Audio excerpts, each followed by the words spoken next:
இருக்கு. ஸோ நான் Siddha medicine எடுத்துகிட்ருக்கேன்.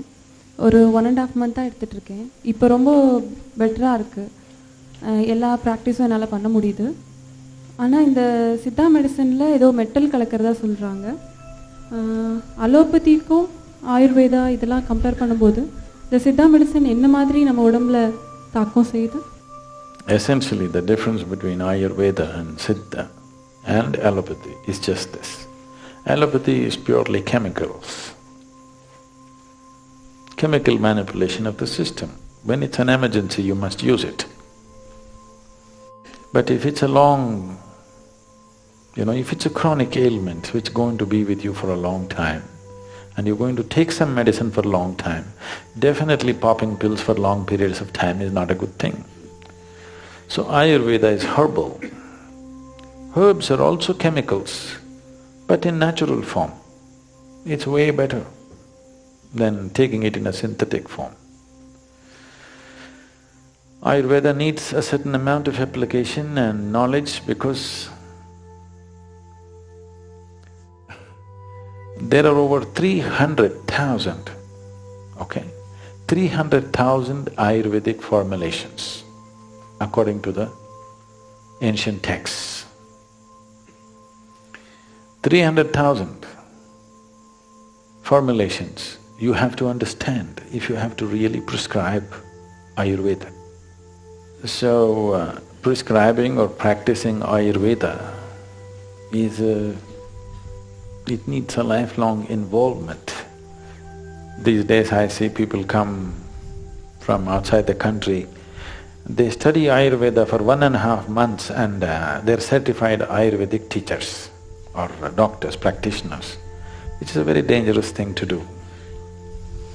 300,000 formulations, how to give it, to whom to give it, when to give it, it's not a simple thing to understand. It takes a lot.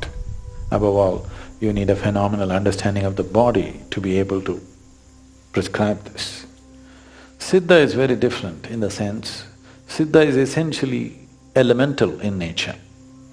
There are herbs, but essentially it's elemental in nature. It comes more from the yogic science, because the fundamental of yogic science is in bhuta shuddhi or in cleansing of one's elements.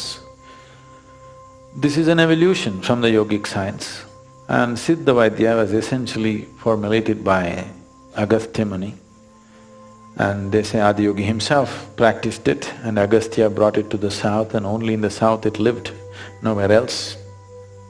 And it's elemental in nature, which needs less study but more internal mastery for the person who practices it, which is again a problem today. We hope these young people who are starting their sadhana at the age of 6 and they're going to be in sadhana throughout their growing period, these kind of people can take to Siddha very effortlessly because the necessary sadhana is there within them. Siddha Vaidya cannot happen without sadhana. Today they have set up colleges for Siddha Vaidya, which it will not work like that. They're picking up bits and pieces from the text and trying to practice that. Quackery, Siddha quackery is happening. Siddha Vaidya is not happening because Siddha Vaidya has to be practiced by a Siddha. It is a Siddha who can practice Siddha Vaidya. Siddha means an established one who is firmly established within himself, because it's elemental in nature. Because it's elemental, it's not really a medicine as such. You are dealing with the fundamental material which makes the body. You're not trying to infuse some other medicine into it. So usage of metals is very much prevalent in Siddha.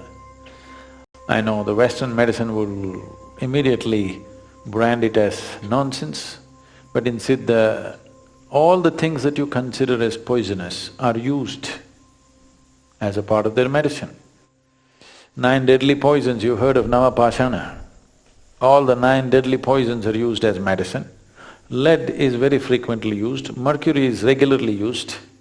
Rasa Vaidya is very much part of Siddha Vaidya. And for those of you who are calling for God's help, When I mention the word mercury, mercury is not poisonous. It is just with mercury oxides, people have poisoned water. It is irresponsible usage in the industry which has done this. There is mercury in the soil, okay? We did not import mercury from Mars, it's always been in this planet. It is not poison. It is mercury oxides which are irresponsibly used in industry and let out into the rivers and lakes, which poisoned the waters on this planet. Now they think mercury is poison. No, mercury is not poison, but if you drink it, it'll kill you. Not because you can absorb it as poison. It is because of its sheer weight. If you put it into the stomach, it will not go through the pipe, it will just drip through the stomach because of its sheer weight. Because its specific gravity is almost 14 times that of water. Because of that, because of sheer weight, if you place it in your hand, it just goes into your hand through the pores. Similarly, if you put it into the stomach, it'll go through the stomach, it'll not go through the intestine. Because of that, it may kill you, because it bores holes. Not because it's acidic, simply because of sheer weight. But consumption of mercury is very much a part of the yogic system and very much a part of the Siddha Vaidya. I am still alive only because of mercury, not otherwise. So, Siddha is a very completely different kind of medicine system than anything that you will find on the planet, but it needs a Siddha to give Siddha medicine. If you are not established, if you can't hold the mercury, you don't give mercury to somebody else. Yogic system has always used mercury. Mercury and yogis are always together. You cannot… Even you will see, traveling yogis will carry a little bit of mercury with them always.